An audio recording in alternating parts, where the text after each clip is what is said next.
Assalamualaikum warahmatullahi wabarakatuh. Oke, kita lanjutkan perkuliahan teori bilangan kita ya. Kali ini kita sudah sampai pada materi kongruensi ya. Apa itu? Nanti kita akan tahu. Jadi seperti biasa kita akan bagi dua ya. Yang pertama definisi dan contoh terkait. Yang kedua sifat terkait. Oke. Oke, jadi apa itu kongruensi? Jadi untuk berbicara kongruensi kita harus punya dulu bilangan bulat A, B, dan M. Jadi kita harus punya 3 bilangan bulat ya. Di sini kita tuliskan apa A, B, dan M. Dengan M-nya harus besar dari 1 ya. Oke. Terus apa? Kita katakan A kongruen B modulo M ya. Nah, kita tuliskan begini. Oke. Kapan ya? Jika M-nya membagi A kurang B ya. Oke. Jadi kapan kita tulis begini ya? Jika si M ini membagi A kurang B. Oke. Kita lihat contohnya. Yang pertama apa? Apakah benar 4 itu kongruen 13 modulo 3 ya? Tinggal dicek ya. Apakah benar 3 itu membagi 4 kurang 13? 4 kurang 13 itu negatif 9 ya. Dan ini benar ya. Jadi kongruensi ini adalah kongruensi yang benar. Yang kedua, apakah benar 3 itu kongruen dengan negatif 5? Nah, ya tinggal dicek apakah 4 itu membagi 3 dikurang negatif 5 yang sama dengan 8. Oh iya juga ya. Berarti yang ini clear ya. Terus yang ketiga, apakah benar 18 itu kongruen 0 modulo 6 ya. Tinggal dicek ya apakah 6 itu membagi 18 kurang 0 yang sama dengan 18. Dan ini juga benar ya. Jadi ini tiga-tiganya ini adalah kongruensi yang benar. Oke. Udah ya. Oke, next. Sekarang kita observasi ya. Dulu di pertemuan keterbagian kita punya istilah sisa pembagian. Oke. Jadi di sini kita observasi apa sih hubungan kongruensi ini dengan sisa pembagian. Jadi kita ingat kembali apa itu kongruensi. Jadi misal kita punya bilangan asli M dan N ya. Dengan N-nya harus ada dari 1 ya. Misalkan bilangan asli Q ini memenuhi ini ya. M sama dengan NQ plus R ya. Jadi ingat ini adalah algoritma pembagian ya. Oke, ini algoritma pembagian ya, yang dipertegas dengan ini ya. Si R itu kurang dari besar sama dengan 0 dan dia kurang dari N. Maka perhatikan bahwa dari M sama dengan NQ plus R itu bisa kita tuliskan NQ ya, fokus sama NQ-nya ya. Jadi R-nya kita benda, NQ-nya sama dengan M kurang R. Karena NQ sama dengan M kurang R, maka berdasarkan definisi keterbagian kita peroleh N itu membagi M kurang R. Oke. Jadi, karena sudah dapat M kurang R, maka berdasarkan definisi kongruensi kita dapat M kongruen R modulo N. Artinya apa? Artinya kalau kita punya bilangan asli M dan N ya, dan R itu ini bukan bilangan asli ya, tapi R itu non negatif ya, berarti ini gabung 0 ya. Oke. Maka untuk mencari sisa pembagian M oleh N itu tinggal kita mainkan kongruensi ini ya. Sehingga nanti kita dapat kongruensi yang nilainya non negatif dan kurang dari modulonya ya. Oke, jadi saat kita ketemu non negatif dan kurang dari modulonya berarti itu adalah sisanya. Oke, bisa dipahami sampai di sini? Oke, nanti kita akan bahas ini ya. Jadi saya ulangi lagi, untuk mengetahui sisa pembagian M oleh N ya, kita tinggal buat kongruensi M itu kongruensi berapa ya, modulo N ya. Nah, ini nanti harus harus ketemu R itu siapa? Harus yang pertama itu R itu non negatif. Yang kedua, R itu harus kurang dari si N. Kalau udah memenuhi dua ini, maka R itu pasti sisanya ya. Oke, nanti kita akan bahas lebih lanjut ke selanjutnya. Sekarang kita ada bahas sifat-sifat terkait kongruensi. Yang pertama kita punya lemma 421 ini. Jadi kalau kita punya bilangan bulat A, B, dan C, A, B, C, dan M dengan M minus 1, maka yang pertama, A itu kongruen A modulo M. Artinya apa? Setiap bilangan itu kongruen dengan dirinya sendiri. Ya. Oke, jelas ya, karena apa? Karena setiap bilangan, ya, katakanlah M, ya, itu pasti membagi 0. Ya. Kita sudah bahas di pertemuan pertama, 0 itu bisa kita tuliskan bilangan apapun dikurangi dirinya sendiri. Ya. Maka dari sini kita dapatkan ya suatu bilangan pasti kongruen dengan dirinya sendiri. Oke. Yang kedua ya, kalau A kongruen B modulo M, maka B juga kongruen A modulo M. Jadi dibolak-balik nggak masalah ya. Oke. Karena kenapa? Karena kalau kita punya M itu membagi A kurang B, dan ini sama dengan apa? Negatif apa? B kurang A ya. Oke. Berarti M itu membagi ini. Artinya M itu membagi B kurang A, dan ini akan memaksa apa? B itu kongruen A modulo M. Jadi selesai ya. Jadi dibolak-balik nggak masalah. Oke, yang ketiga, jika A kongruen B modulo M ya. Oke, ini modulo M dan B kongruen C modulo M ya, maka bisa dipastikan apa?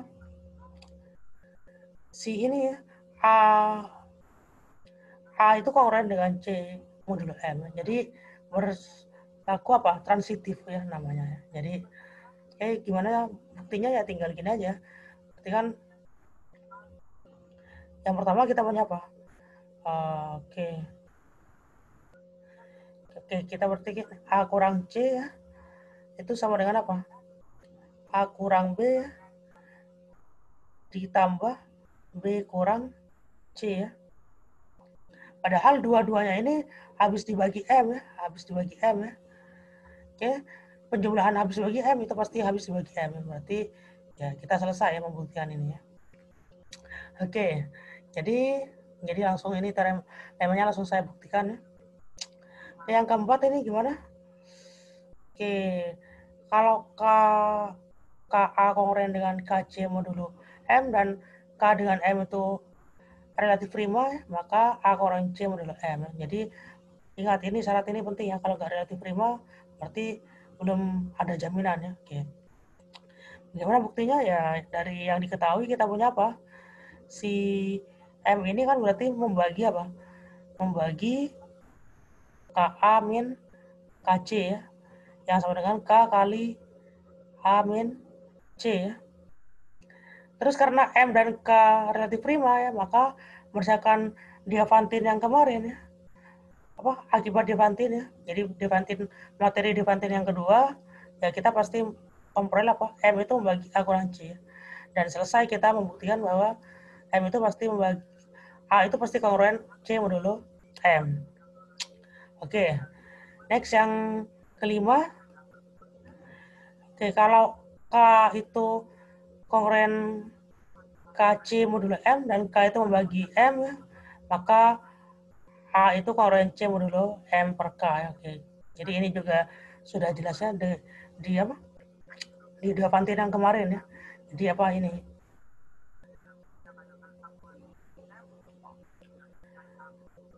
Oke. Jadi ini bisa dilihat ya, atau bisa kalian coba sendiri ya. Jadi kalau tidak paham kita bahas di kelas ya. Oke. Next saja, oke, itu teorema yang pertama ya. Teorema yang kedua ini ya. Jadi yang kedua apa? Kalau kita punya dua buah kongruensi, katakanlah yang pertama itu A1 kongruen A2 modulo M, yang kedua itu B1 kongruen B2 modulo M, maka kita dapat apa?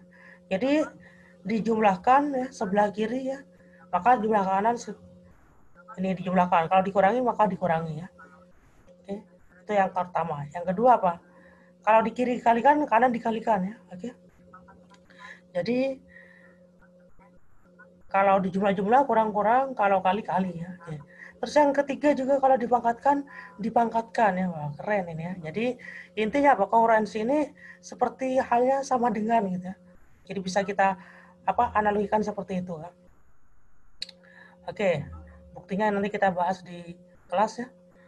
Oke, next kita punya sekarang kita tentukan, misal kita ditanya tentukan sisa pembagian 20 pangkat 19 oleh 7 ya. Ingat, Gimana untuk mencari sisa pembagian itu? Berarti kita akan bermain apa? 20 pangkat 11 itu kongruen berapa ya? Modulo 7. Nah, ingat ini nanti harus R ya. R-nya harus memenuhi dua kondisi. Yang pertama, R-nya non negatif. Ya. Oke, yang kedua apa? R-nya itu kurang dari 7. Ya. Oke. Berarti itu harus kita kejar. Kalau udah ketemu, maka ya udah selesai ya. Berarti sama aja dengan yang nomor 11 ya. Yang nomor 2 ya. 201 pangkat 9 kongruen berapa ya? Modulo 11 itu ya yang ditanya ya. Nanti ini harus R juga, tapi bukan R yang ini ya. Jadi artinya apa? Dia harus non negatif dan kurang dari 11 ya. Berarti yang ini juga sama ya. Apa ini? Berarti ini masalahnya apa? 1/9. 10 pangkat 20 min 1. Lihat ini jelas ya, ini pasti bilangan bulat ya. Berarti ini nanti kongruen berapa? Modulo 13. Jadi itu yang harus kita kejar ya. Oke, kita coba jawab ya. Oke, jadi jawabannya begini. Jadi kita akan kejar ya. Oke, kita anggap ini nggak ada dulu ya. Jadi ini titik. Berarti ini modulo 7 gitu. Oke, berarti ini kita tuliskan apa? Ya 20 itu bisa saya tuliskan apa? 21 kurang 1 ya. Pangkat 19 ya. Kongruen dengan oke. Ingat 21 itu kongruen 0 ya, modulo 7. Berarti ini akan bisa saya ganti 0 ya. Berarti tinggal apa? Negatif 1 pangkat 19. Berarti kongruen dengan negatif 1. Ingat negatif 1 masih belum non negatif, kita buat non negatif ya. Dan harus kurang dari 7. Berarti ini kongruen dengan 6 ya. Jadi sisanya adalah 6 ya. Sisa pembagian ini ya 20 pangkat 19 oleh 7 adalah 6. Oke. Next kita lanjutkan yang ini. Hapus ini. Ini berapa ini? Oke, karena ini pembagian 11 berarti kita ingat ya bahwa sisa pembagian 11 itu adalah jumlah selang-selingnya kan gitu ya. Oke, berarti ini sama dengan apa ini? 20 kurang 0 tambah 1 ya. Pangkat 9. Kemudian dengan ingat ya, kita punya apa? Ini di apa? Sifat keterbagian oleh 11. Ternyata kemarin kita udah jelaskan keterbagian oleh 11 itu juga berlaku apa? Berlaku apa? Sisanya juga ya. Sifatnya sama. Berarti ini sama dengan apa? 3 pangkat 9 ya. 9 ini kongruen dengan apa? 3 pangkat 3 pangkat 3 kan gitu ya. Kongruen dengan apa? 27 ya. Dan 27 itu kongruen berapa? Kongruen 5 ya. Ya 5 pangkat 3 berarti ya. Jadi kongruen dengan 5 pangkat 3 itu 125 ya. Dan 125 itu bisa saya tuliskan apa? 121 tambah 4. 121 itu 0 ya karena kelipatan 11. Berarti tinggal 4 mod 11. Jadi sisanya adalah 4 ya. Oke, gampang ya. Oke, next. Yang ini berarti ini